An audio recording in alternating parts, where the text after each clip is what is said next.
ربي صل على محمد يا ربي صل عليه وسلم يا ربي صل على محمد أحلى الورى منطقا وأصداق يا ربي صل على محمد يا ربي صل عليه وسلم يا ربي صل على محمد أفضل من بالتقى تحقق يا ربي صل على محمد يا ربي صل عليه وسلم يا ربي صل على محمد من بالسخاء والوفاء تخلق يا ربي صل على محمد يا ربي صل عليه وسلم يا ربي صل على محمد واجمع من الشمل ما تفرق يا ربي صل على محمد يا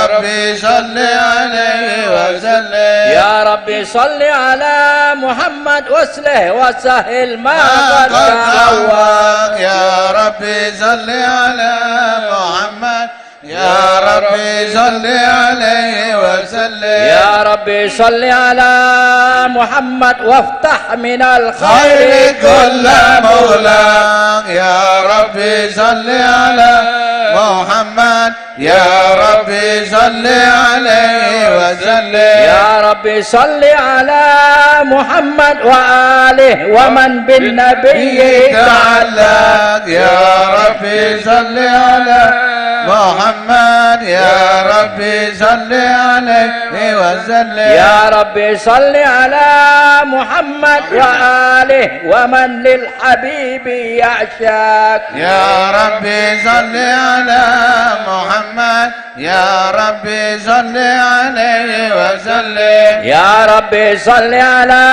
محمد ومن بحبل النبي توثق يا ربي صل على محمد يا ربي صل عليه وسلم يا ربي صل على محمد يا ربي صل عليه وسلم يا ربي صل على محمد يا ربي صل عليه وسلم اللهم صل وسلم وبارك عليه. بسم الله الرحمن الرحيم. إنا فتحنا لك فتحا مبينا ليغفر لك الله ما تقدم من ذنبك وما تأخر ويتم نعمته عليك ويهديك صراطا مستقيما وينصرك الله نصرا عزيزا.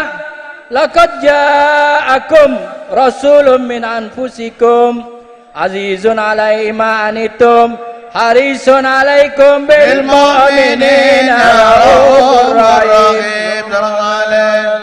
فإن تولوا فقل حسبي الله لا إله إلا هو عليه توكلت وهو رب العرش العظيم. يا أيها النبي إنا أرسلناك شاهدا ومبشرا ونذيرا وداعيا إلى الله بإذنه وسراجا منيرا وبشر المؤمنين بأن لهم من الله فضلا كبيرا. محمد رسول الله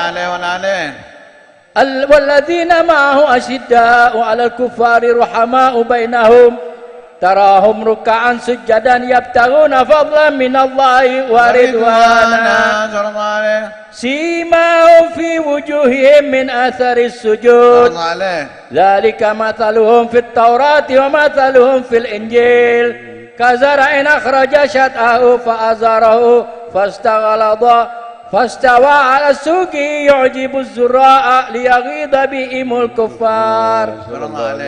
وعد الله الذين آمنوا وعملوا الصالحات منهم مغفرة وأجرا عظيما. إن الله وملائكته يصلون على النبي اللهم صل عليه وعلى آله يا أيها الذين آمنوا صلوا عليه وسلموا تسليما. اللهم صل وسلم أشرف الصلاة والتسليم على سيدنا ونبينا محمد الرؤوف الرحيم. اللهم صل وسلم وبارك عليه وعلى آله. اللهم صل وسلم وبارك عليه وعلى آله. بسم الله الرحمن الرحيم. الحمد لله القوي سلطانه، الواضح برهانه، المبسوط في الوجود كرمه وإحسانه صلى الله عليه. تعالى مجده وعظم شانه. صلى الله عليه. خلق الخلق لحكمة وطوى عليها علمه، وبسط له من فائض المنة ما جرت به في أقداره القسمة صلى الله عليه. فأرسل إليهم أشرف خلقه وأجل عبيده الرحمة. صلى الله عليه. تعلقت إرادته الأزلية بخلق هذا العبد المحبوب، صلى الله عليه. فانتشرت آثار شرفه في عوالم عوالم الشهادة والغيوب صلى الله عليه.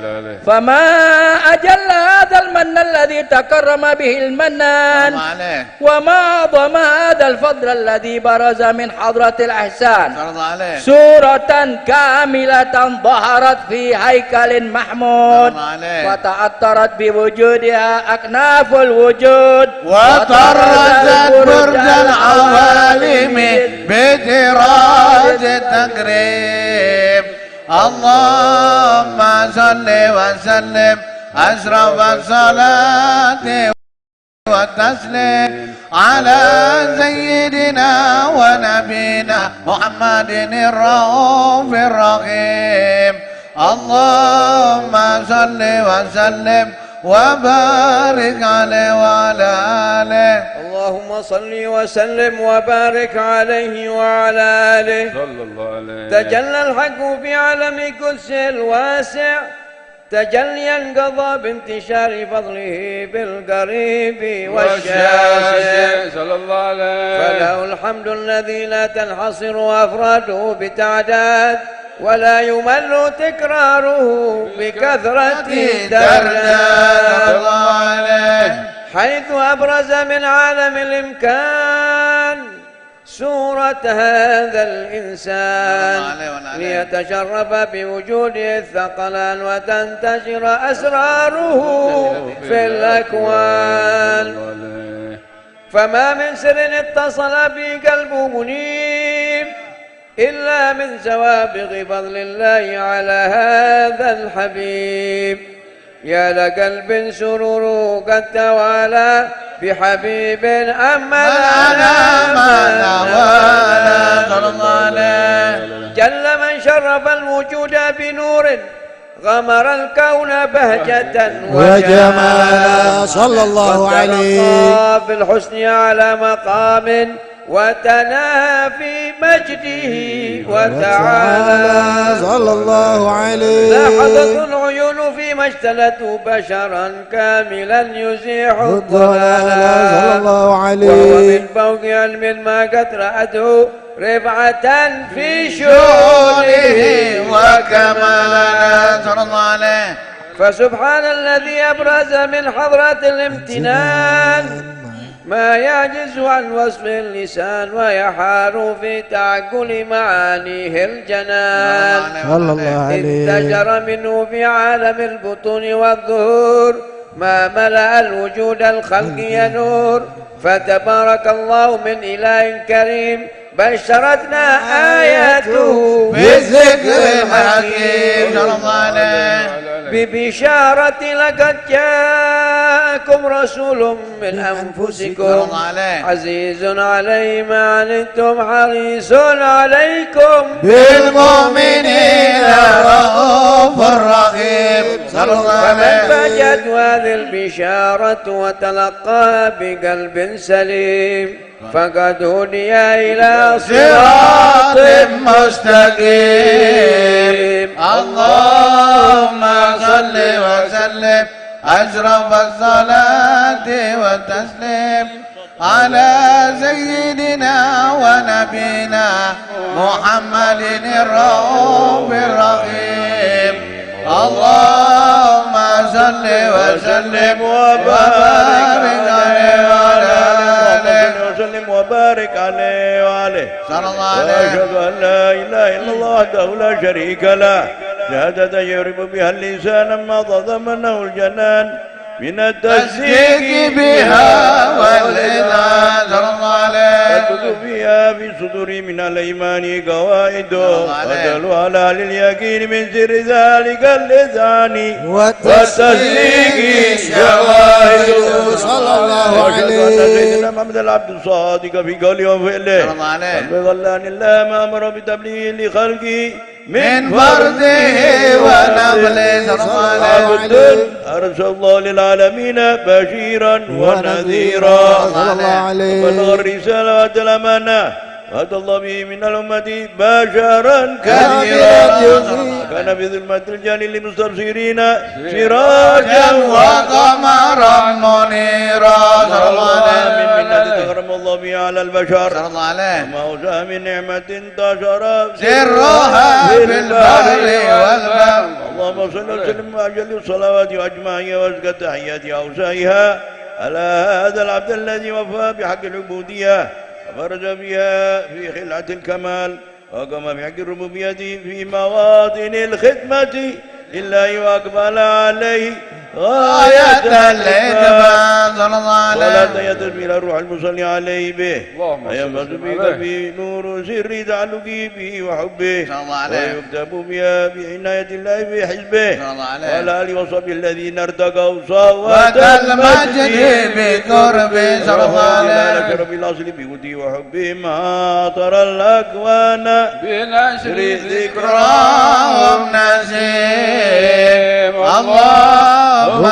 صل وسلم أشرف الصلاة والتسليم على سيدنا ونبينا محمد الرؤوف الرحيم اللهم صل وسلم وبارك عليه وعلى آله اللهم صل وسلم وبارك عليه وعلى آله صلى الله عليه وعلى أما آله. بعد فلما تعلقت إرادة الله في العلم القديم بظهور أسرار التحسين سيسل البشر الكريم صلى الله عليه بالتقديم والتكريم نفذت القدرة الباهرة صلى الله عليه. بالنعمة الواسعة والمنة الغامرة فانفلقت بيدة التصوير في العالم المطلق الكبير عن جمال مشهود مشهود بالعين صلى الله عليه حامل لوصف الكمال المطلق والحسن التام والزين فتنقل ذلك الجمال الميمون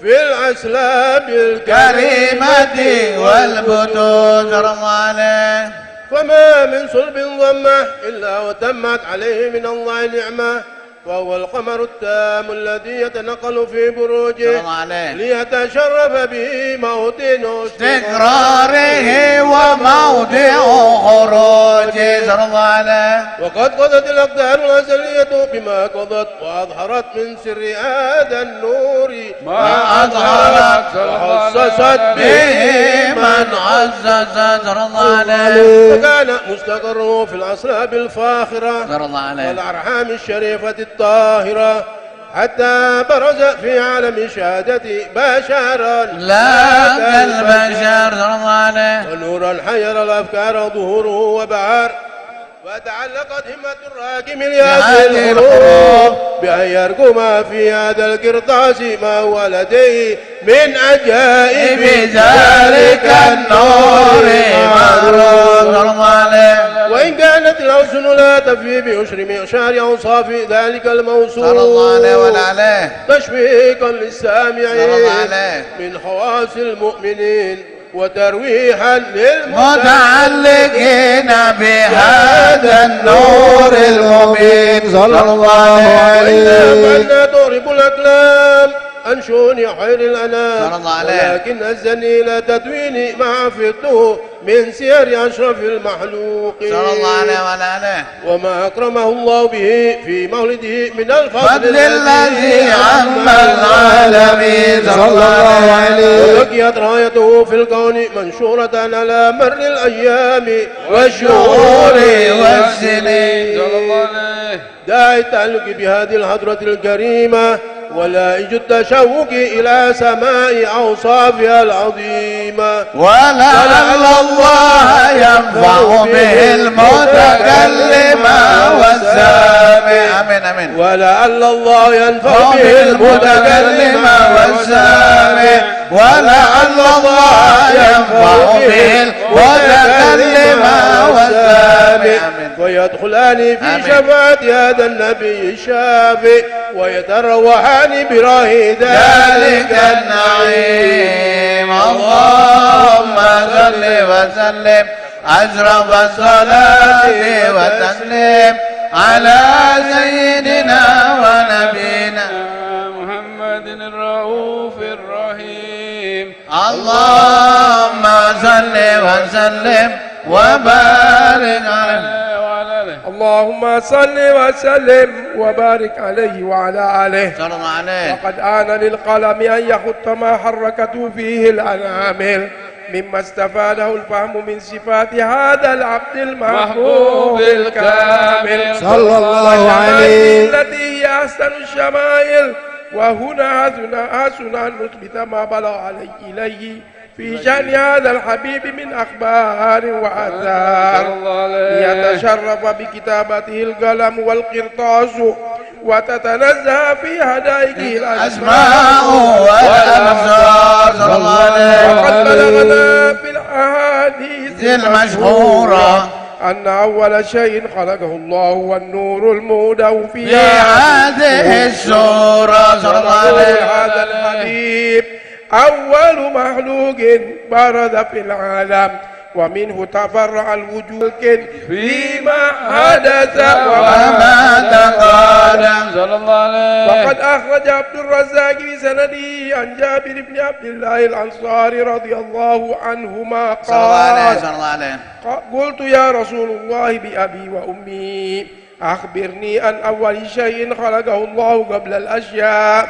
قال يا جابر إن الله خلق قبل الأشياء نور نبيك محمد صلى الله عليه وسلم من نور صلى الله عليه. وقد ورد في حديث أبي هريرة رضي الله عنه أنه قال صلى الله عليه. قال رسول الله صلى الله عليه وسلم صلى الله عليه. كنت أول النبيين في الخلق وآخرهم في البعث صلى الله عليه. وقد تعددت الروايات بأنه أول الخلق وجودا وأشرفهم مولودا صلى الله عليه. ولما كانت السعادة الأبدية لها ملاحظة خفية اختصت من شاءت من البرية بكمال الخصوصية صلى الله عليه. واستولى هذا النور المبين أسراب وبطون من شرفته من العالمين فتنقل هذا النور من صلب آدم ونوح وإبراهيم صلى الله عليه. حتى أوصلته يد العلم صلى القديم الله عليه. إلى من خصصته بالتكريم أبيه الكريم صلى الله عليه. عبد الله بن عبد مطلب ذي القدم العظيم صلى الله عليه. وأمه التي هي في المخاوف آمنة صلى الله عليه. السيدة الكريمة آمنة فتلقاها صلب عبد الله فألقاه إلى بطنها فضمته أحشاها بمؤونة الله محافظة على حق هذه الدرة وسونها صلى الله عليه وعلى آله. وحملته Motor masuk ke dalam, motor masuk ke dalam, terus. حملا خفيفا لا قال ولا تشكو منه ألما ولا عللا صلى الله عليه. قدام الشهر بعد الشهر من حمله صلى الله عليه. وقرب وقت بروزه إلى عالم الشهادة لتنبسط على أهل هذا العالم فيوضات فضله وتنتشر فيه آثار مجد الصميم. اللهم صل على سيدنا ونبينا محمد الرؤوف الرحيم اللهم صل وسلم وبارك عليه وعلى آله. اللهم صل وسلم أشرف الصلاة والتسليم على سيدنا ونبينا محمد الرؤوف الرحيم. ومنذ ألقت به هذه الدرة المكنونة صلى الله عليه والجوهرة المسونة والكون كله يشبه يمسي سرور وابتهاج بقرب ظهور إسراق هذا السراج والعيون متسوفة إلى بروزه متسوقة للالتقاط جواهر كنوزه صلى الله عليه. فكل دابة لقريش نطقت بفاس العبارة معلنة بكمال البشارة صلى الله عليه. وما من هامل حملت في ذلك العام إلا أتت في حملها بغلام من بركتي وسعادتي هذا الإمام. ولم تزل الأرض والسماوات متدمخة مثل الفرح بملاقاة أشرف البريات وبروزه من عالم الخفاء إلى عالم الدهور بعد تنقله بالبطون والظهور. وأدخل الله الوجود بهجة التكريم وبسط في العالم الكبير مائدة التشريف والتقديم ببروز هذا البشر الكريم. أشرف الصلاة والتسليم على سيدنا ونبينا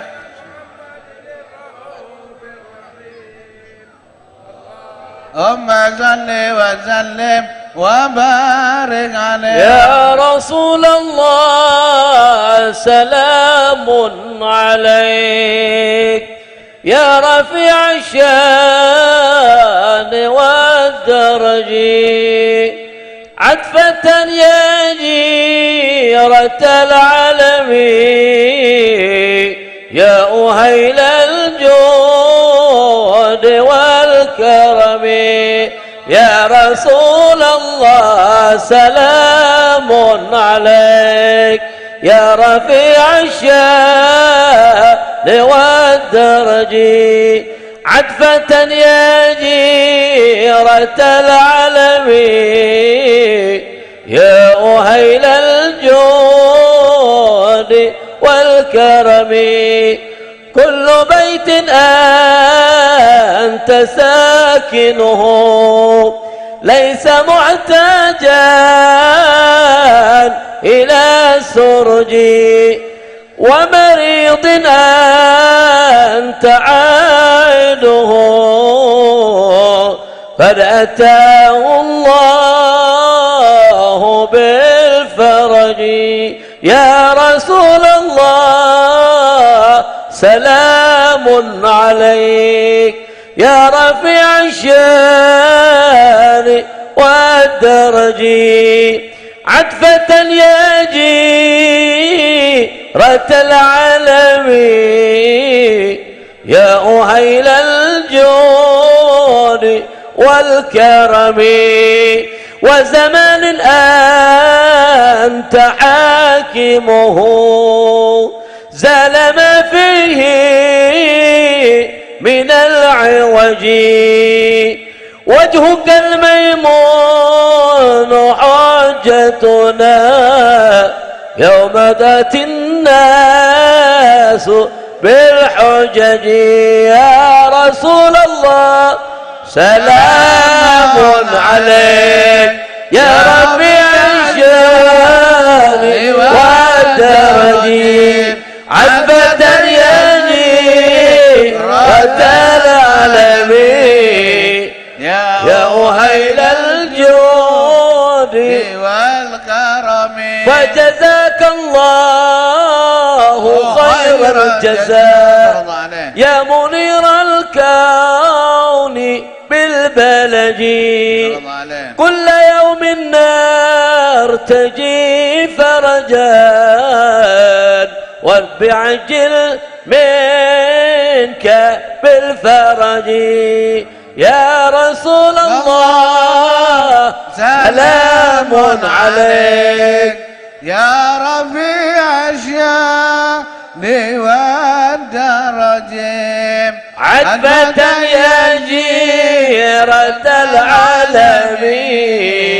يا أهيل الجود والكرم أهل بيت المصطفى الطهري هم أمان الأرض فالذاكري شبهوا بالأنجم الزهري مثل ما قد جاء في السنن يا رسول الله سلام عليك والدرجي عتبة يا جيرة العالم يا أهيل الجود والكرم ربي فانفعنا ببركتهم واهدنا الحسنى بحرمتهم وامتنا في طريقتهم ومعافاتهم من الفتن يا رسول الله سلام عليك يا رفيع الشان والدرج عتبة يجير رد العالمين يا أهيل الجود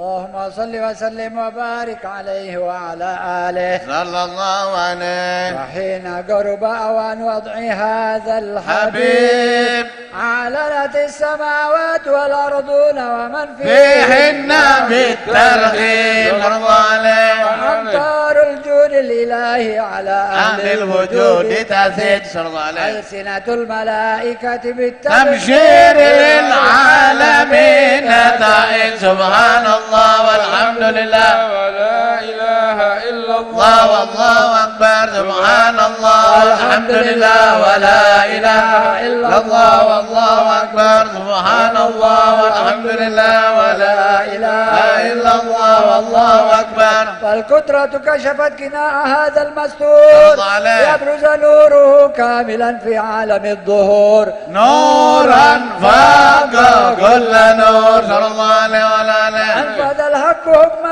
على من أتم الله عليه النعمة صلى الله عليه من خواص الأمة أن يحضر عند وضعه أمة تأنيسا لجنابها بها المسعود ومشاركة لها في هذا السمات الممدود صلى الله عليه وعلى فحضرت بتوفيق الله السيدة مريم والسيدة آسيا ومعهما من الحور العين من قسم الله له من الشرف بالقسمة الوافية صلى الله بات الوقت الذي رتب الله على حضور وجود هذا المولود فانفلق صبح الكمال من النور عن عمود وبرز الحامد المحمود مذعنا لله والتصديق والسجود صلى الله على محمد صلى الله عليه وسلم صلى الله على محمد صلى الله عليه وسلم سلام عليك يا رسول سلام عليك يا حبيب سلام عليك صلوات الله عليك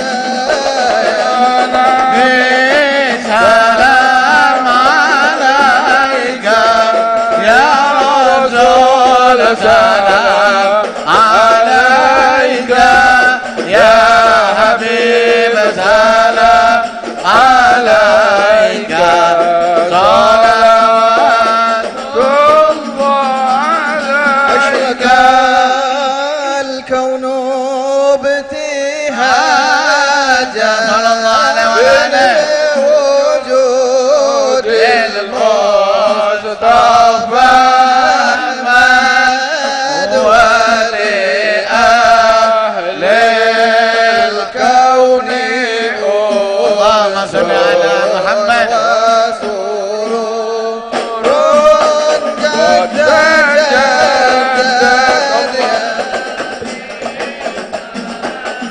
عليك يا رسول سلام عليك يا حبيب سلام عليك صلوات الله عليك يا هلال المثاني اللهم صل على فهزال اليوم السلام عليك يا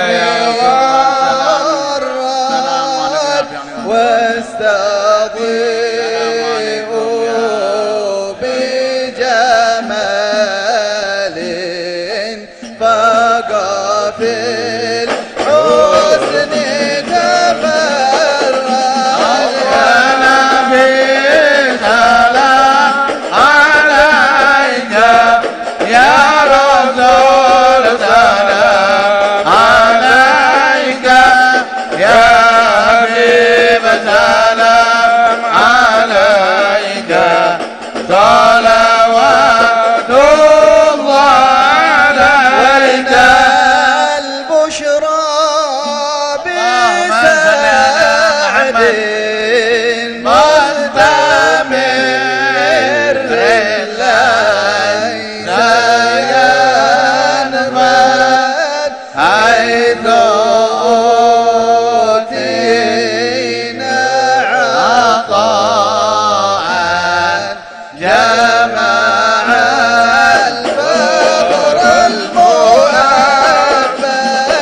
يا نبي سلام عليك يا رسول سلام عليك يا حبيب سلام عليك صلوات الله عليك لربي كل حد مرحبا جل أرياح صوره العام مرحبا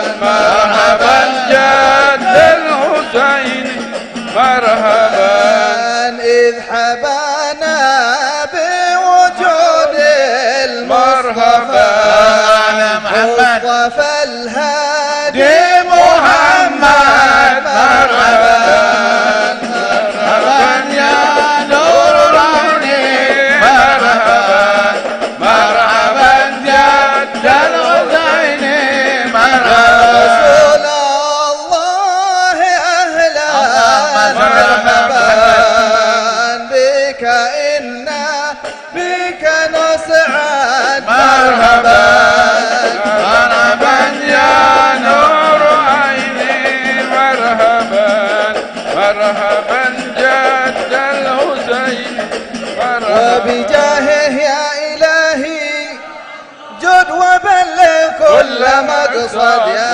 الله ربي اغفر لي ذنوبي يا الله ببركة محمد يا الله واهدنا نهج سبيله كي به نسعد ونرشد يا الله ربي اغفر لي ذنوبي يا الله ربي بلغنا بجاهه في جوار خير مقعد يا الله ذنوبي يا الله هدي محمد يا الله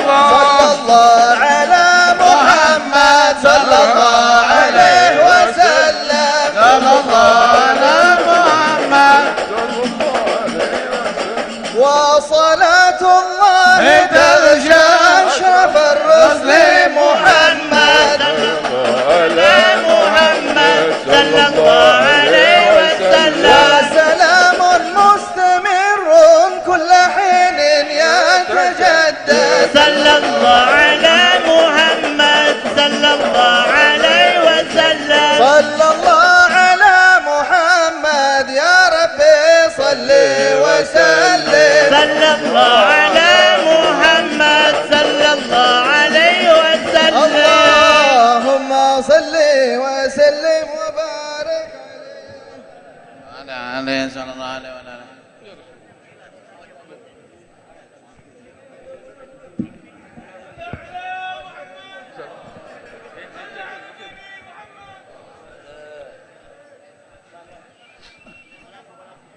Ya, Mbak Ahmad Talmad.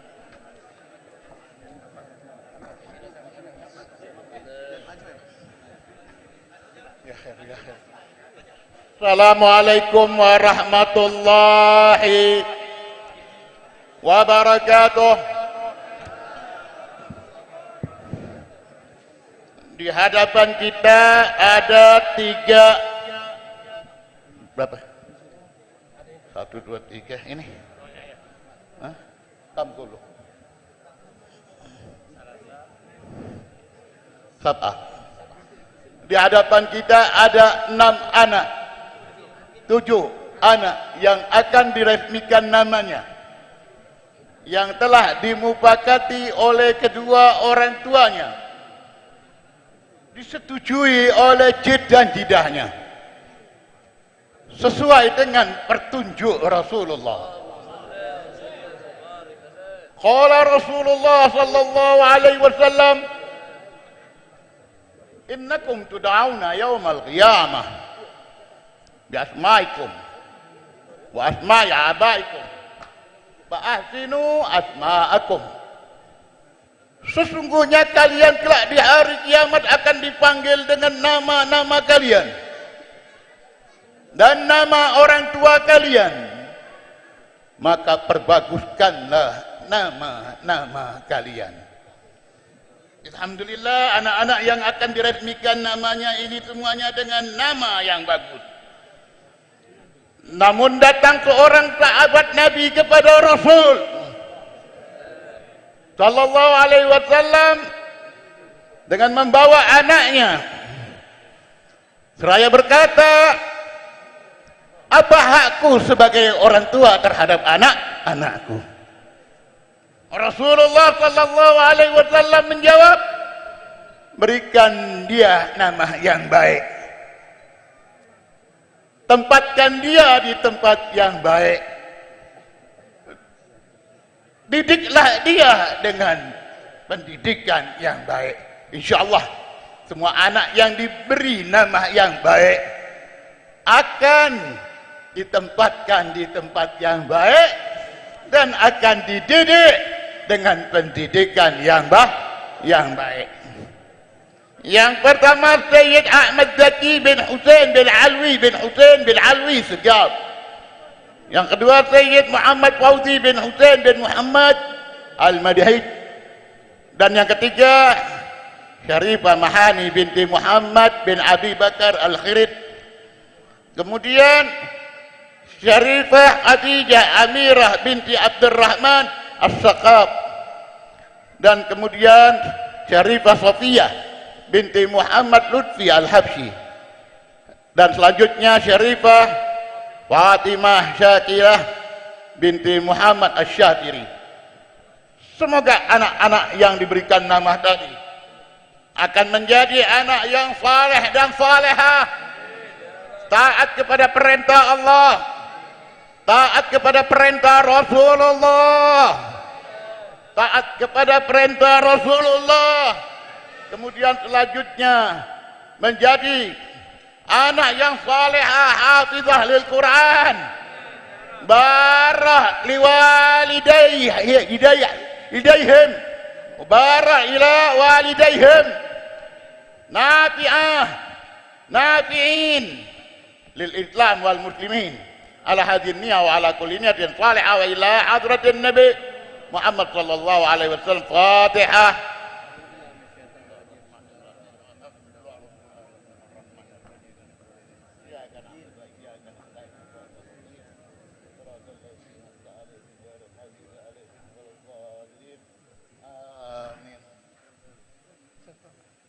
Bismillahirrahmanirrahim. Alhamdulillahirabbil alamin. Allahumma shalli wa sallim ala sayyidina Muhammadin wa ala alihi wa sahbihi wasallim. Allahumma barik lana fi auladina wa banatina wa la tadurruhum waffiqhum li ta'atika warzuqna birrahum. Bihaqqi rabbana hab lana min azwajina dhurriyyatina qurrata a'yun waj'alna lil muttaqina imama. Wa sallallahu ala sayyidina Muhammad wa alihi wasallam. Alhamdulillahirabbil alamin.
Tahrik.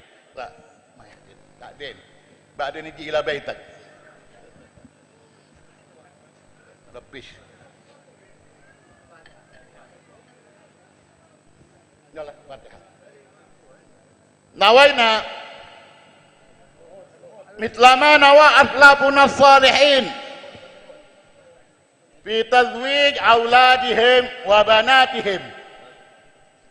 Anna Allah yubarik lahuma من هذا الزواج ويجعل في قدومهما قدوم الخيرات والبركات والمسرات ويسعد لهما اللطف والصحة والعافية ويرزق لهما الأرزاق حسية معنوية وينزل منهما الذرية الصالحة على هذه النية وعلى كل نية صالحة وإلى حضرة النبي محمد صلى الله عليه وسلم. فاتحة.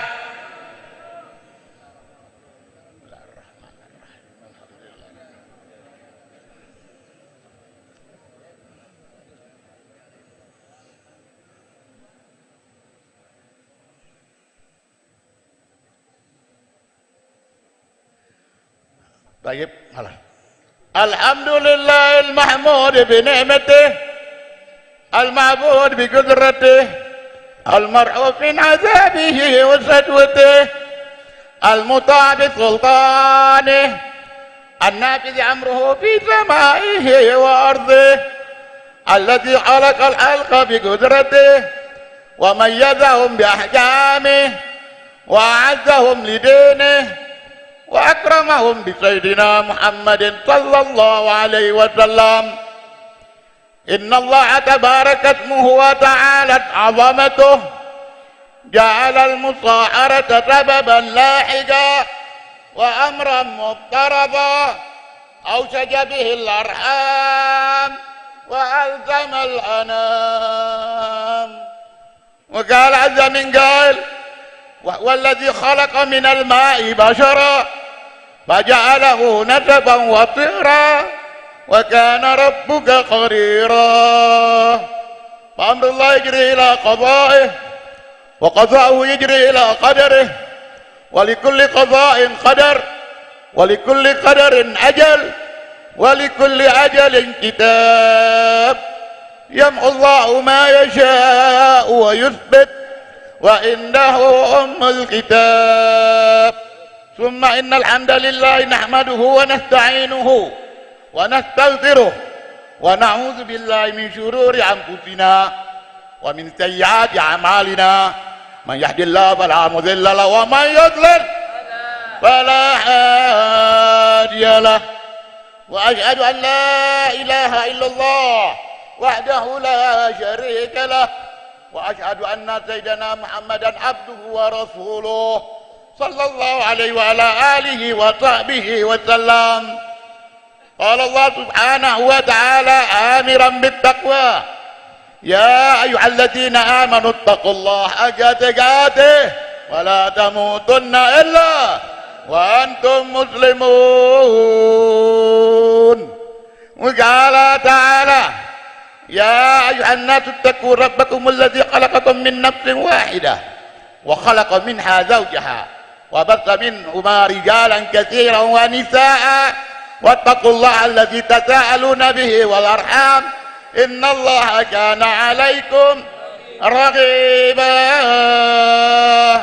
وقال تعالى يا أيها الناس اتقوا الله وقولوا يا أيها الذين آمنوا اتقوا الله وقولوا قولا سديدا يصلح لكم أعمالكم ويغفر لكم ذنوبكم ومن يطع الله ورسوله فقد فاز فوزا عظيما.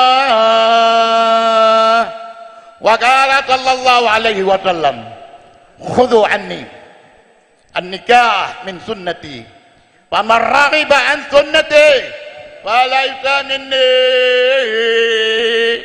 وقال صلى الله عليه وسلم مبينا على أنه من العز والكرامة تناكحوا تكثروا فإني مباح بكم الأمم يوم القيامة. وقال صلى الله عليه وسلم يحث أمته على التجارة الرابحة الدنيا متاع وخير متاعها المرأة الصالحة. وقال صلى الله عليه وسلم مخبرا على أنه من الشهوات واغي إذا تزوج الرجل فقد استكمل نصف دينه فليتق الله في النصف الباقي فإن الأمور كلها بيد الله يقضي فيها ما يشاء ويحكم ما يريد لا مؤخر لما قدم ولا مقدم لما أخر ولا يجتمع اثنان إلا بقضاء وقدر وكتاب من الله قد سبق. أقول قولي هذا وأستغفر الله العظيم لي ولكم ولوالدي ووالديكم ولسائر المسلمين والمسلمات فاستغفروا إنه هو الغفور الرحيم. أستغفر الله العظيم أستغفر الله العظيم أستغفر الله العظيم من كل ذنب عظيم فإنه لا يغفر الذنب العظيم إلا العظيم.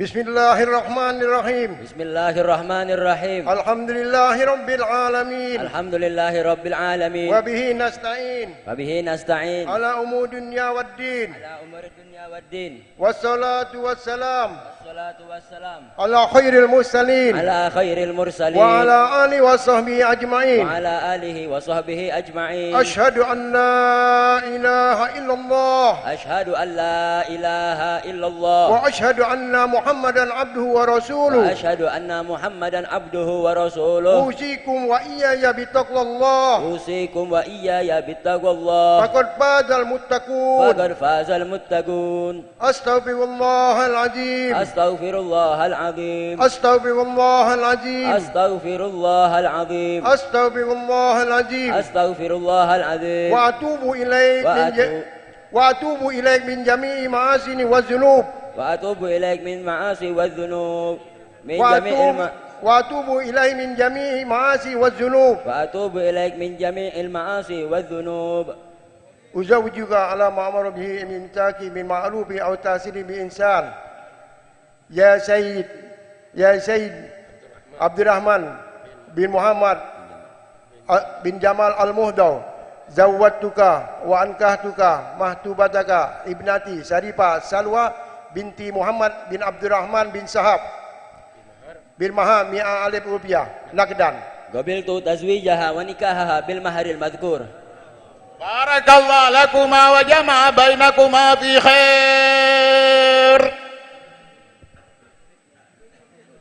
Duit matuka.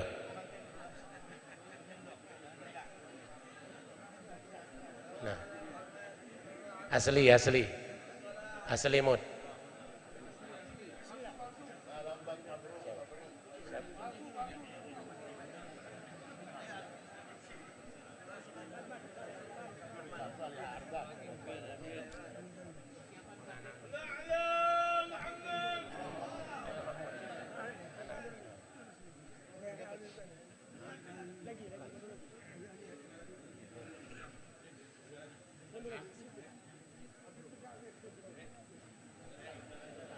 Bismillahirrahmanirrahim. Alhamdulillah bil alamin. Allahumma shalli wa sallim ala sayyidina Muhammad wa ala sayyidina Muhammad. Inni usikum wa iyaya bi taqwallah.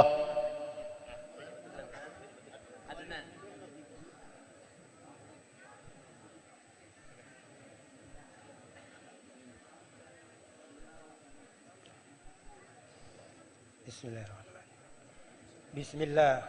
Bismillah. Walhamdulillah. Walhamdulillah. Wassalatu.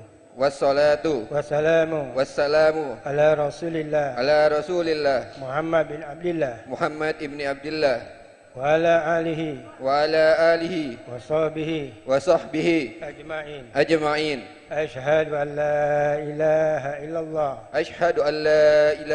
illallah. Wa ashhadu anna Muhammadar Rasulullah.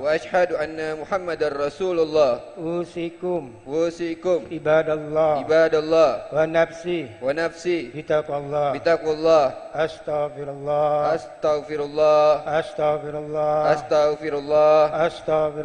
Astagfirullahal azim. Wa atubu ilaih. Ya Sayyid Muhammad Rifki bin Umar bin Syahad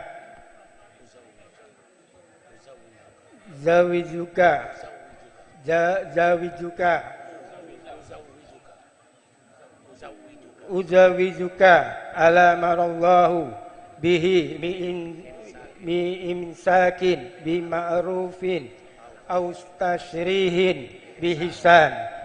Ya Sayyid Muhammad Rifki bin Umar Sahab, zawatuka wa ankahtuka mahdubataka ibnati Syarifah Nadia bimahar 500,000 rupiah naqdan. Qabiltu tazwijaha wa nikahaha bil mahril mazkur. Barakallah lakuma wa jama'a bainakuma fi khair. Allahumma salli wa sallam. Allahu salam. Alhamdulillah bil alamin. Allahumma salli wa sallim ala sayyidina Muhammad wa ala sayyidina Muhammad. Inni usikum wa iyaya bi taqwallah.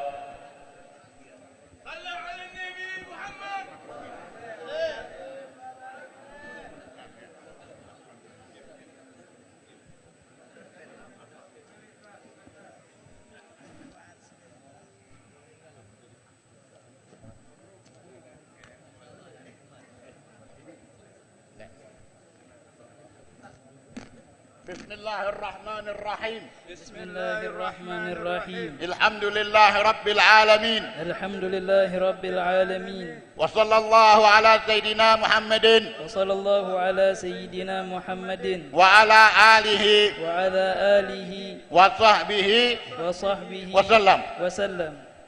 Ya Sayyid Ahmad Adnan Syafiq bin Hasan bin Tahir bin Alwi bin Ahmad bin Syekh bin Syihab. Ya Ahmad Adnan Syafiq bin Hasan bin Tahir bin Ali bin Ahmad bin Syekh bin Syihab uzawwijuka ala ma amara Allah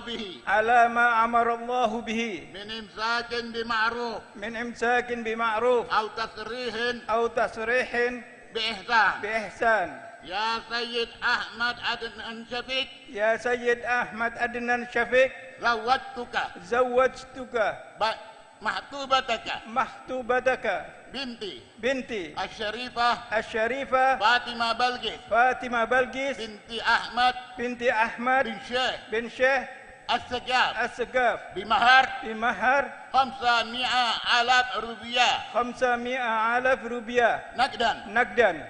qabiltu tazwijaha bil mahril madhkur. Ya Sayyid Ahmad Adnan Syafiq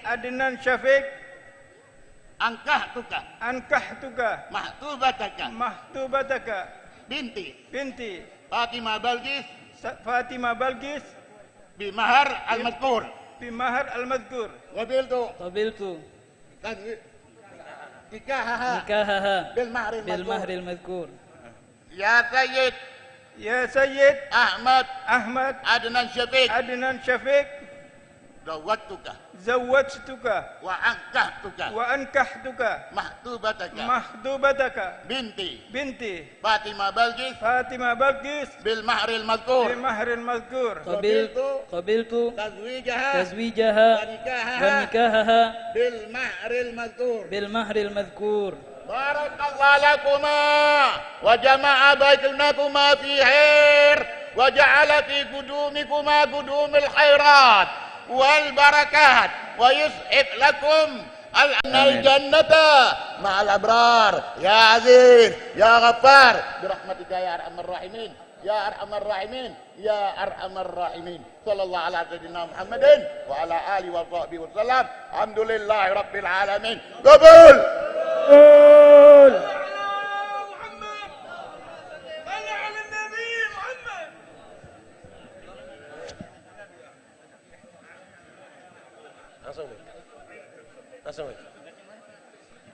اللهم صل وسلم وبارك عليه وعلى آله.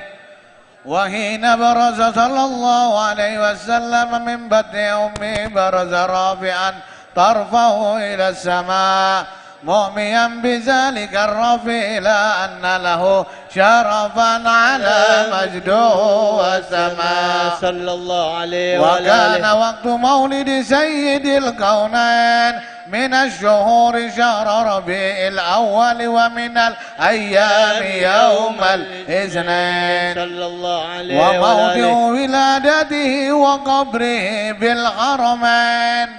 وقد ورد أنه صلى الله عليه وسلم ولد مختونا مكهولا مقطوع الذرة. تولد ذلك لشرف عند الله عند القدرة.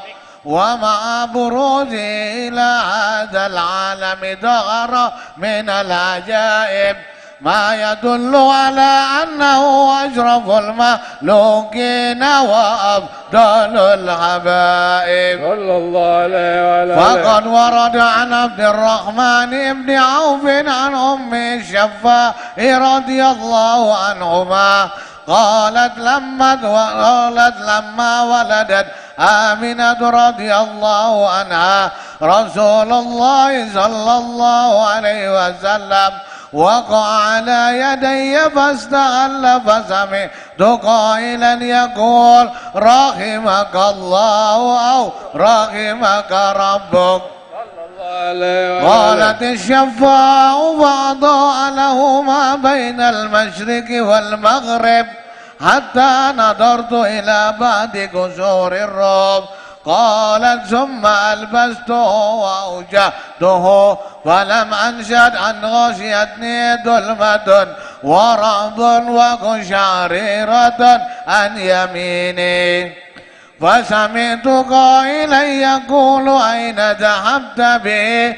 قائل المغرب، وأدبر ذلك عني، ثم آودني الرعب وظلمة وقشعريرة عن يساري، فسمعت قائلا يقول أين ذهبت به؟ قال إلى المشرق.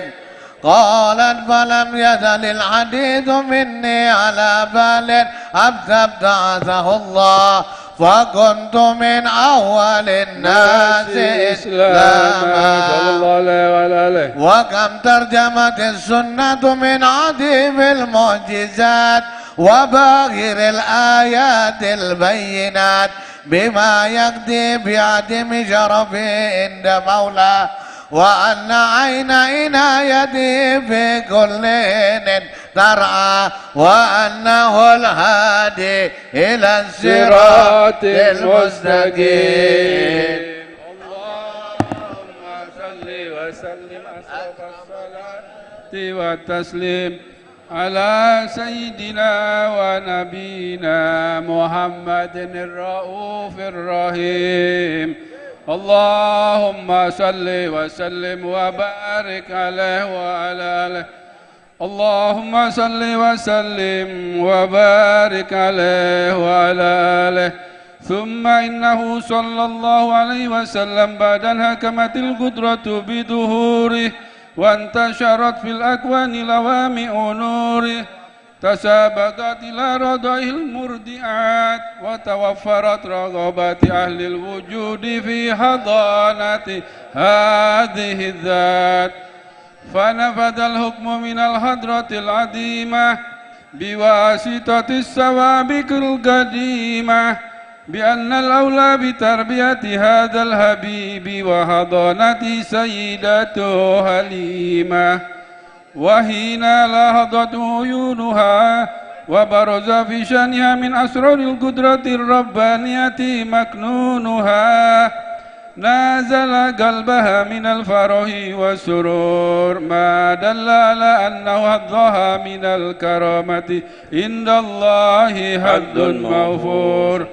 فهنت العيون والأمهات على البنين ورغبت في رضاه طمعا في نيل بركة التي شملت العالمين، فطلبت من أمه الكريمة أن تتولى رضاعه وحضانته وتربيته بالعين الرحيمة، فأجابتها بتلبية لداعيها لما رأت من صدقها في حسن التربية ووفور دوائها، فترهلت به إلى منازلها مسرورة، وهي برعاية الله محفوفة وبعين عنايته منذورة.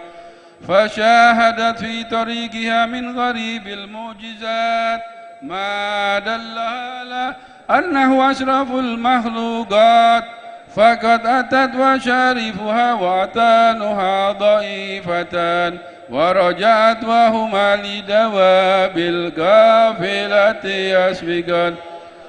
وقد درت الشارف واسعه من الألبان بما حير العقول والأذهان، وبقي عندها في حضانتها وزوجها سنتين تتلقى من بركاته وعجائب معجزاته ما تقر به العين وتنتشر أسراره في الكونين، حتى واجهته ملائكة التحسيس والإكرام بالشرف الذي عمت بركته الأنام، وهو يرأى الأغنام، فأضجعوه على الأرض إسجاع تشريف، وشقوا بطنه شقا لطيف، ثم أخرجوا من قلبه ما أخرجوه، وأودعوه فيه من أسرار العلم والحكمة ما أودعوه،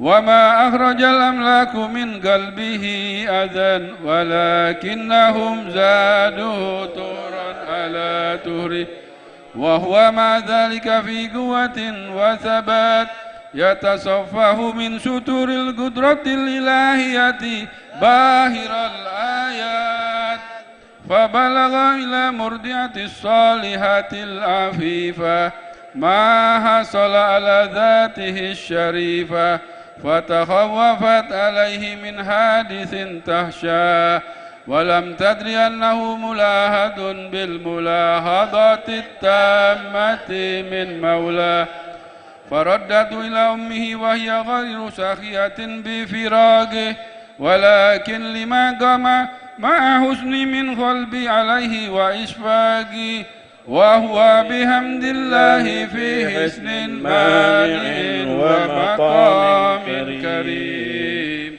اللهم صل وسلم أشرف الصلاة والتسليم على سيدنا ونبينا محمد الرؤوف الرحيم. اللهم صل وسلم وبارك عليه وعلى اللهم صل وسلم وبارك عليه وعلى آله. فنشأ صلى الله عليه وسلم على أكمل الأوصاف يحفه من الله جميل الرعاية وغامر الألطاف فكان يشب في اليوم شباب الصبي في الشهر ويظهر عليه في شباه من شرف الكمال ما يشهد له بأنه سيد ولد آدم ولا فخر ولم يزل وأنجم سعوده طالعة والكائنات لعهده حافظة ولأمره طائعة فما نفث على مريض إلا شفاه الله ولا توجه بغيث إلا وأنزله مولاه حتى بلغ من العمر أشده ومضى له من سن الشباب والكهولة مده فأجاده الحضرة الإلهية ما شرفته به وحده ونزل عليه الروح الأمين بالبشرى من رب العالمين فتلا عليه لسان الذكر الحكيم شاهدا وإنك لتلقى القرآن من لدن حكيم عليم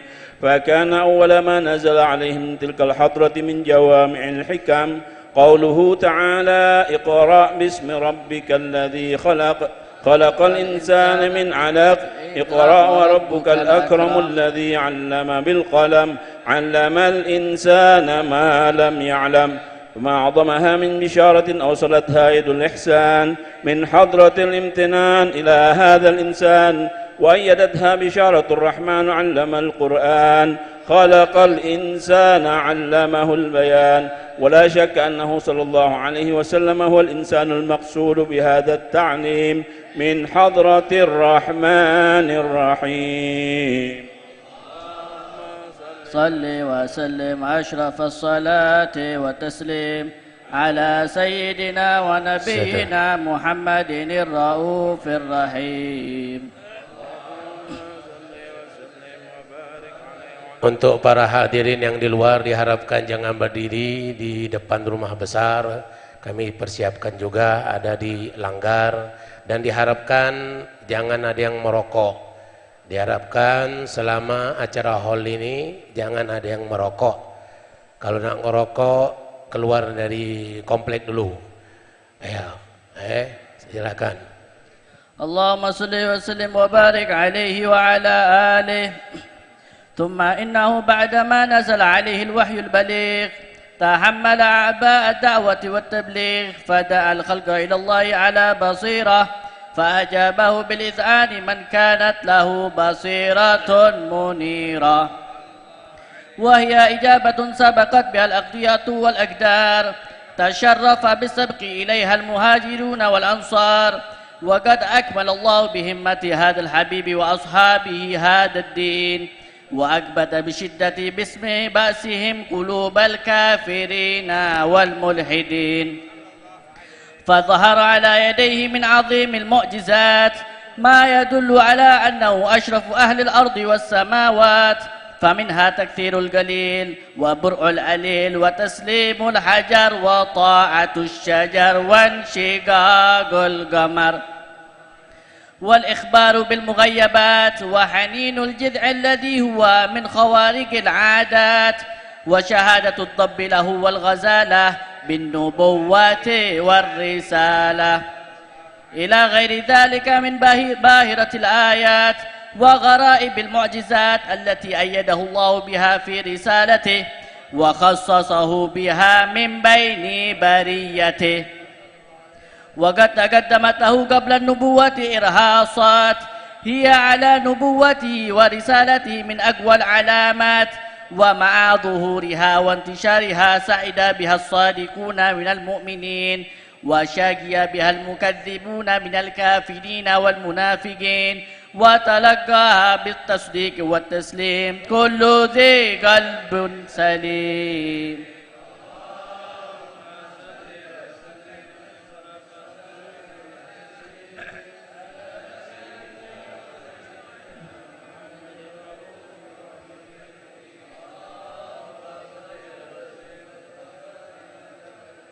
اللهم صل وسلم وبارك عليه وعلى آله.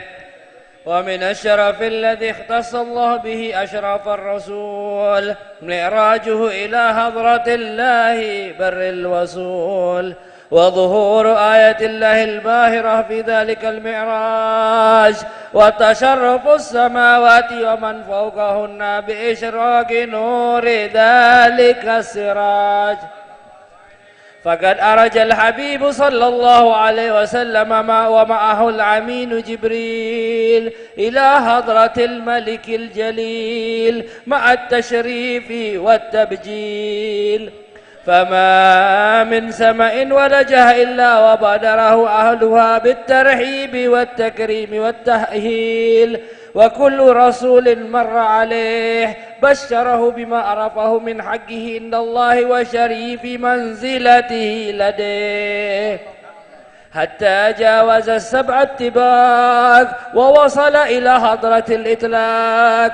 نازلته من الحضرة الإلهية غامر النفحات القربية، ووجاهته بالتحيات، وأكرمته بجزيل العطيات، وأولته جميل الحبات، ونادته بشريف التسليمات. بعد أن أثنى على تلك الحضرة بالتحيات المباركات الصلوات الطيبات، فيا لها من نفحات غامرات وتجليات عاليات في حضرات باهرات تشهد فيها الذات للذات، وتتلقى عواطف الرحمات وسوابغ الفيوضة بأيدي الخضوع والإحبات. رتب تسقط الأماني حسرا دونها ما وراءهن وراء. أقل الحبيب صلى الله عليه وسلم في تلك الحضرات من سرها ما أقل، واتصل من علمها بما اتصل، فأوهى إلى عبده ما أوهى، ما كذب الفؤاد. فما هي إلا منحة خصصت بحضرة الامتنان هذا الإنسان، وأولته من عواطفها الرحيمة ما يعجز عن حمله الثقلان. وتلك مواهب لا يجسر القلم على شرح حقائقها، ولا تستطيع الألسن أن تعرب عن خافي دقائقها. خصصت بها الحضرة الواسعة هذه العين الناظرة والأذن السامعة، فلا يطمع طامع في الاطلاع على مستورها والإحاطة بشهود نورها، فإنها حضرة جلت عن نظر الناظرين، ورتبة عزت على غير سيد المرسلين. فهنيئا للحضرة المحمدية ما وجه من عطايا الحضرة الأحدية، وبلوغها إلى هذا المقام.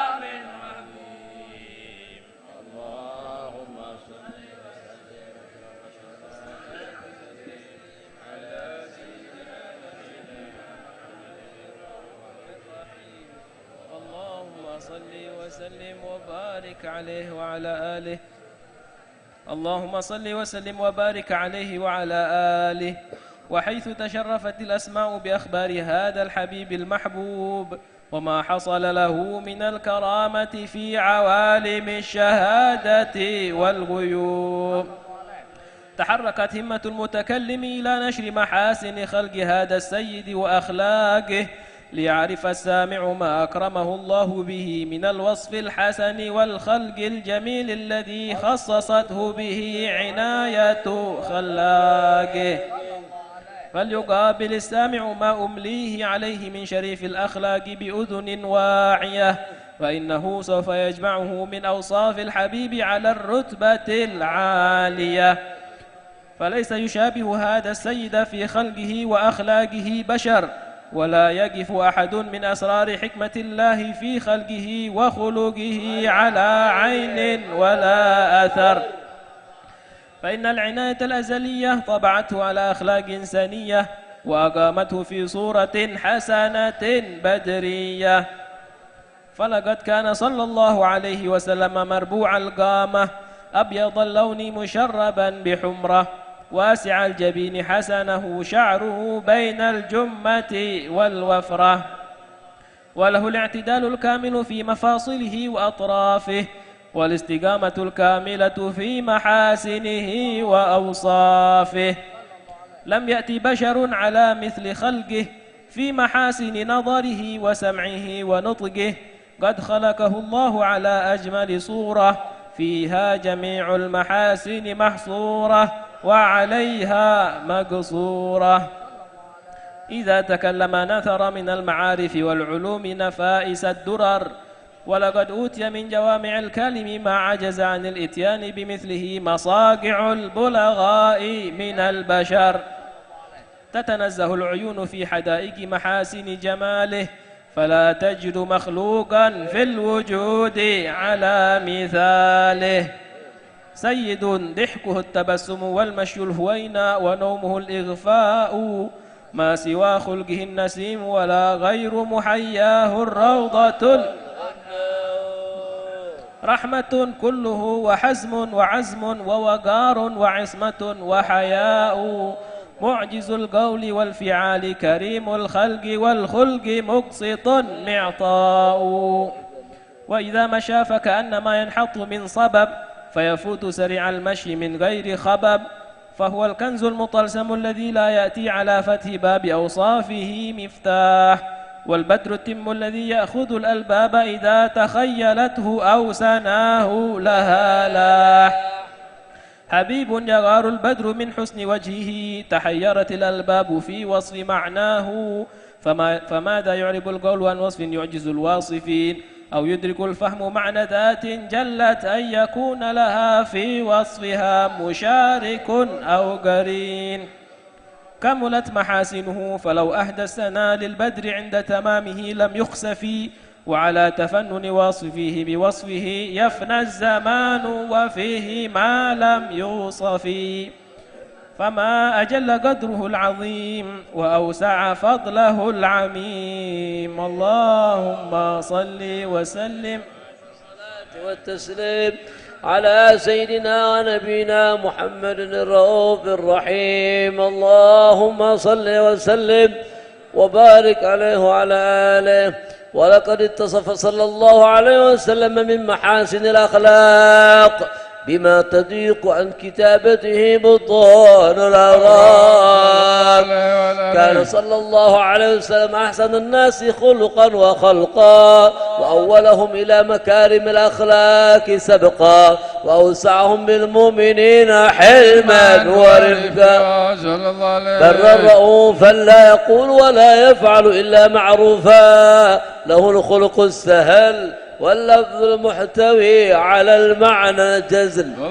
إذا دعاه المسكين أجابه إجابة معجلة، وهو الأب الشفيق الرحيم لليتيم والأرملة. وله مع سهولة أخلاقه الهيبة الكوية التي ترتعد منها فرائس الأقوياء من البرية. ومن نشر طيبه تعطرت الطرق والمنازل، وبعرف ذكره تطيبت المجالس والمهابل. وهو صلى الله عليه وسلم جامع الصفات الكمالية، والمنفرد في خلقه وخلقه بأشرف خصوصية. فما من خلق في البرية محمود إلا وهو متلقى عن زين الوجود. أجملت في وصف الحبيب وشأنه، وله العلا في مجده ومكانه، أوصاف عز قد تعالى مجدها أخذت على نجم السها بعنانه. وقد انبسط القلم في تدوين ما أفاده العلم من وقاء مولد النبي الكريم وحكاية الله وحكاية ما أكرم الله به هذا العبد المكرم من التكريم والتعظيم والخلق العظيم. فأظن مني أن أمسك عينة الأكلام في هذا المقام وأقرأ السلام على سيد الأنام. السلام عليك أيها النبي ورحمة الله وبركاته.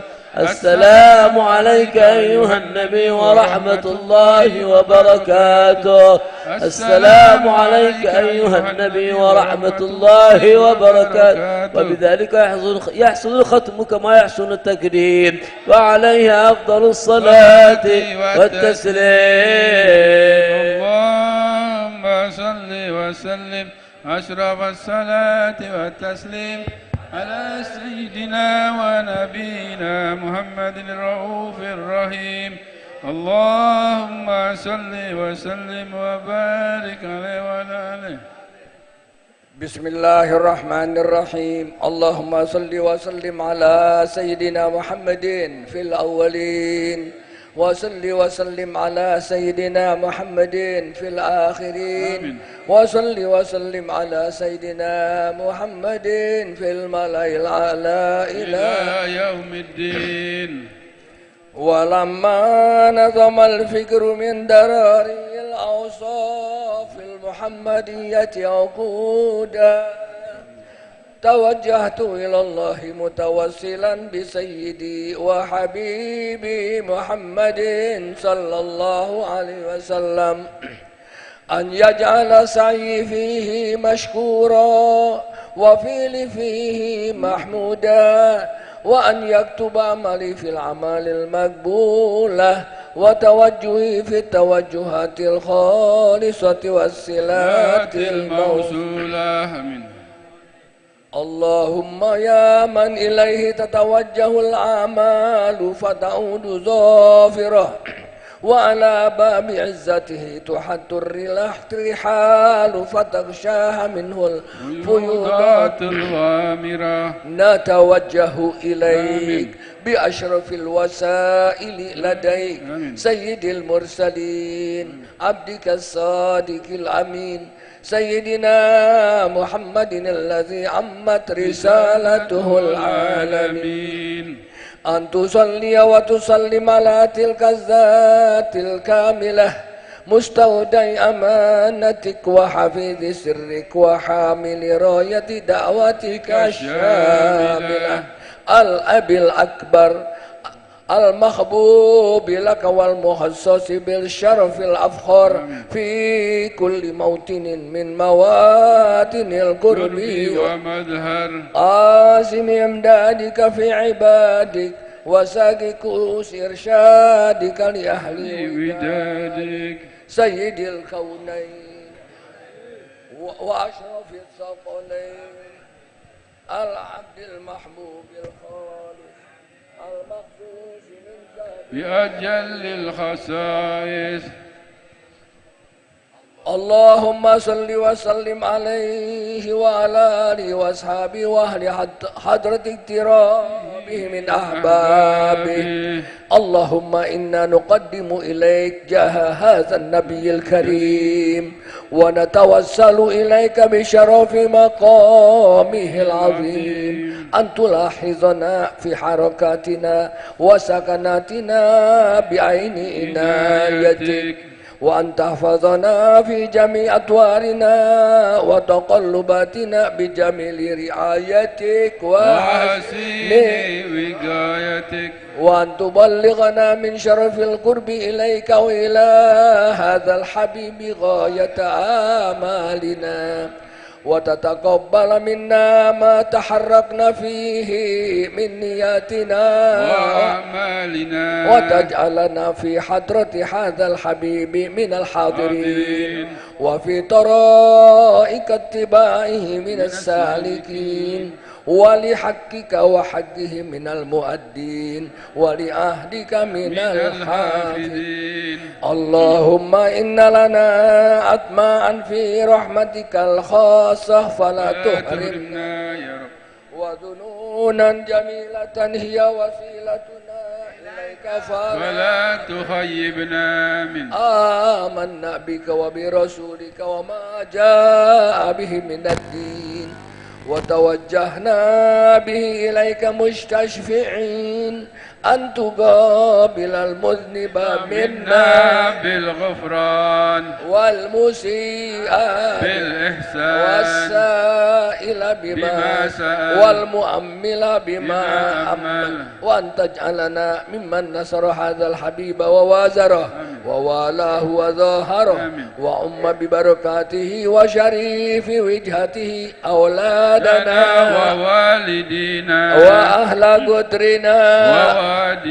وجميع المسلمين والمسلمات والمؤمنين والمؤمنات في جميع الجهات، وأدم راية الدين القويم في جميع الأقطار منشورة، ومعالم الإسلام والإيمان بأهلها مأمورة معنى وسورة. واكشف اللهم كربة المكروبين، واكشف اللهم كربة المكروبين، واقضي دين المدينين، واغفر للمذنبين، وتقبل توبة التائبين، وانشر رحمتك على عبادك المؤمنين أجمعين، واكفي شر المعتدين والظالمين، وابسط العدل بولاة الحق في جميع النواحي والأقطار، وأيدهم بتأييد من عندك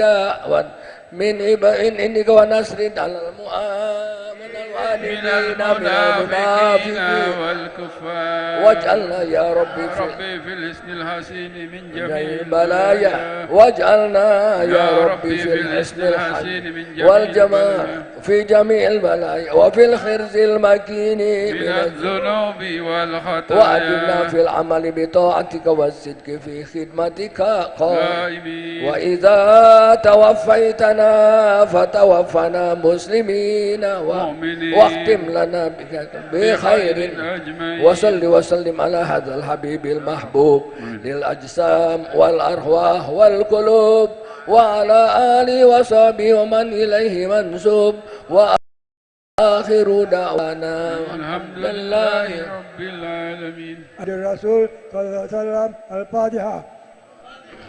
بسم الله الرحمن الرحيم. الحمد لله آمين يا رب العالمين. مالك يوم الدين إياك نعبد وإياك نستعين اهدنا الصراط المستقيم صراط الذين أنعمت عليهم غير المغضوب عليهم ولا الضالين آمين. بسم الله الرحمن الرحيم. اللهم صل على سيدنا محمد وعلى سيدنا محمد. ربنا تقبل منا إنك أنت السميع العليم إنك التواب الرحيم. باهم بها سبحان الله تحية فيها سلام والحمد لله آمين.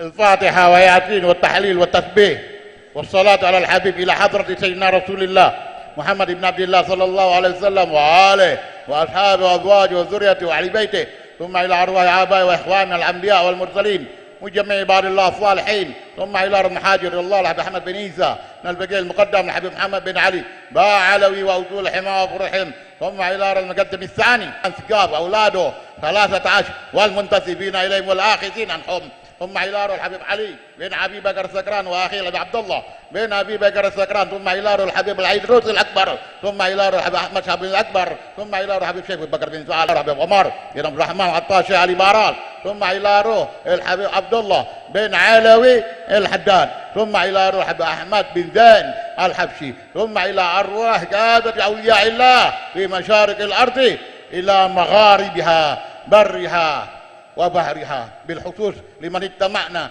هنا بسببه صاحب الحال الحبيب البركة الحبيب علوي بن شيخ سقاف، من الله يغفره ويرحمه ويدخل الجنة برحمته، وعلى نية أن الله لا يحرمنا من بركاته ونفحاته وفيضاته، وعلى نية أن الله يبلغ مقاصدنا يدي لنا مطالبنا ببركات هؤلاء أجدادنا إلى حضرة النبي محمد صلى الله عليه وسلم. فاتحة.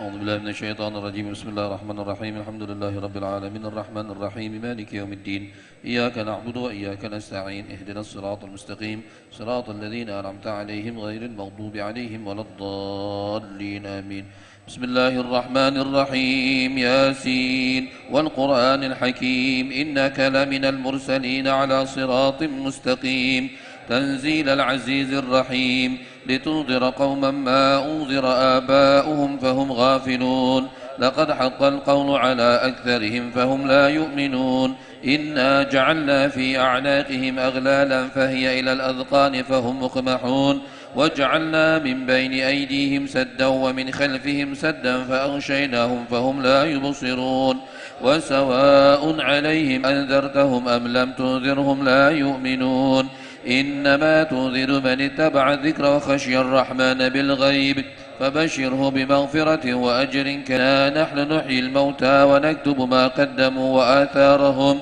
وكل شيء أحصيناه في إمام مبين واضرب لهم مثلا أصحاب القرية إذ جاءها المرسلون إذ أرسلنا إليهم 2 فكذبوهما فعززنا بثالث فقالوا إنا إليكم مرسلون قالوا ما أنتم إلا بشر مثلنا وما أنزل الرحمن من شيء إن أنتم إلا تكذبون قالوا ربنا يعلم إنا إليكم لمرسلون وما علينا إلا البلاغ المبين قالوا إنا تطيرنا بكم لئن لم تنتهوا لنرجمنكم وليمسنكم منا عذاب أليم قالوا طائركم معكم أئن ذكرتم بل أنتم قوم مسرفون وجاء من أقصى المدينة رجل يسعى قال يا قوم اتبعوا المرسلين اتبعوا من لا يسألكم أجرا وهم مهتدون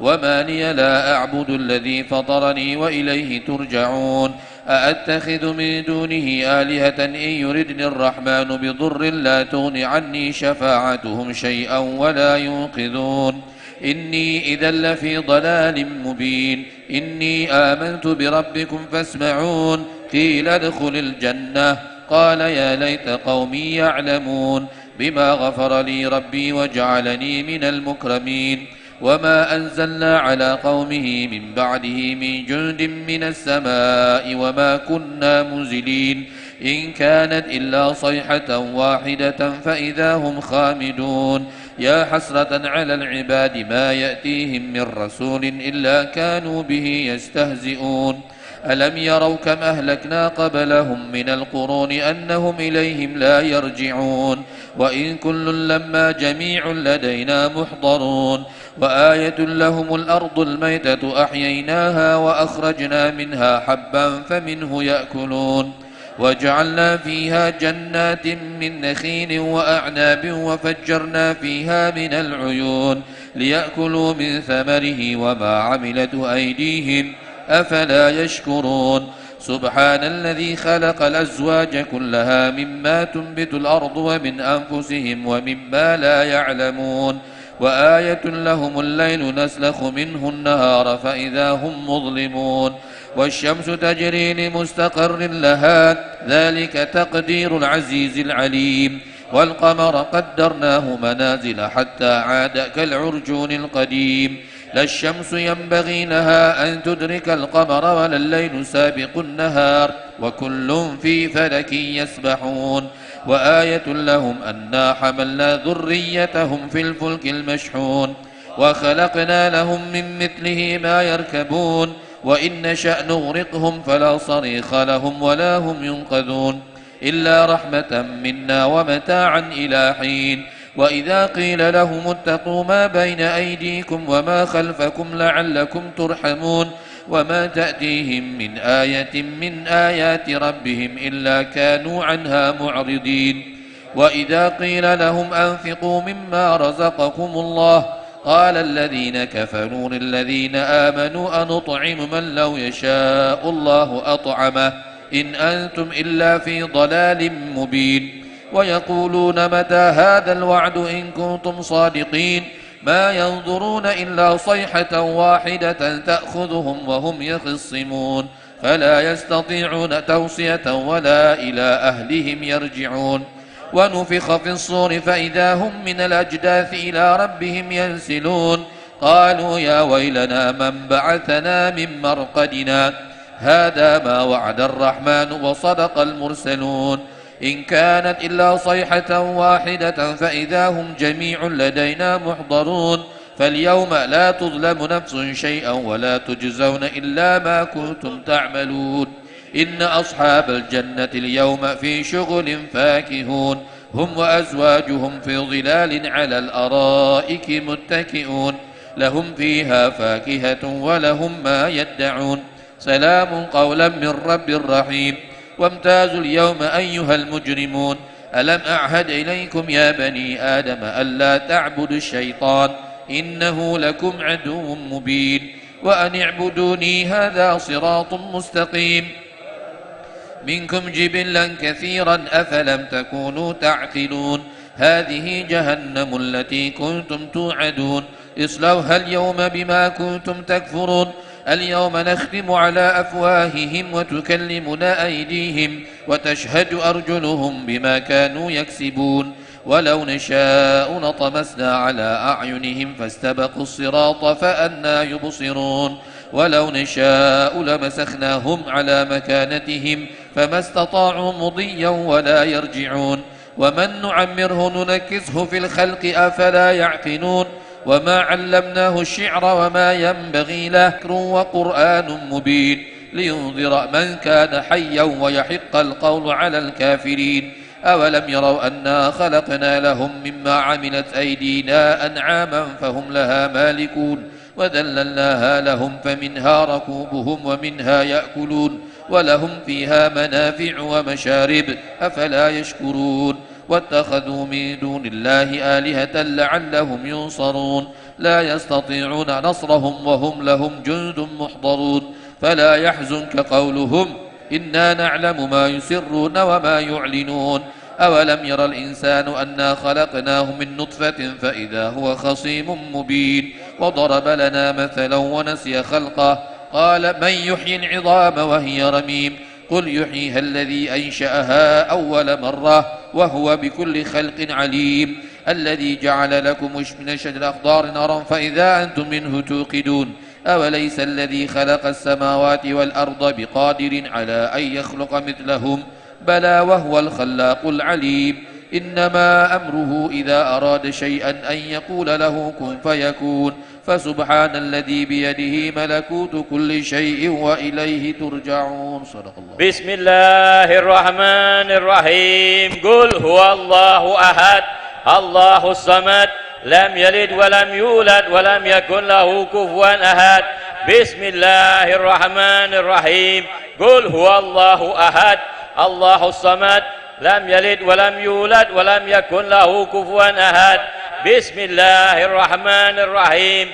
قل هو الله أحد الله الصمد لم يلد ولم يولد ولم يكن له كفوا أحد الله أكبر لا إله إلا الله الله أكبر ولله الحمد بسم الله الرحمن الرحيم قل أعوذ برب الفلق من شر ما خلق ومن شر غاسق إذا وقب ومن شر النفاثات في العقد ومن شر حاسد إذا حسد الله أكبر لا إله إلا الله الله أكبر ولله الحمد بسم الله الرحمن الرحيم قل أعوذ برب الناس ملك الناس إله الناس من شر الوسواس الخناس الذي يوسوس في صدور الناس من الجنة والناس الله أكبر لا إله إلا الله الله أكبر ولله الحمد بسم الله الرحمن الرحيم الحمد لله رب العالمين الرحمن الرحيم مالك يوم الدين إياك نعبد وإياك نستعين اهدنا الصراط المستقيم صراط الذين أنعمت عليهم غير المغضوب عليهم ولا الضالين آمين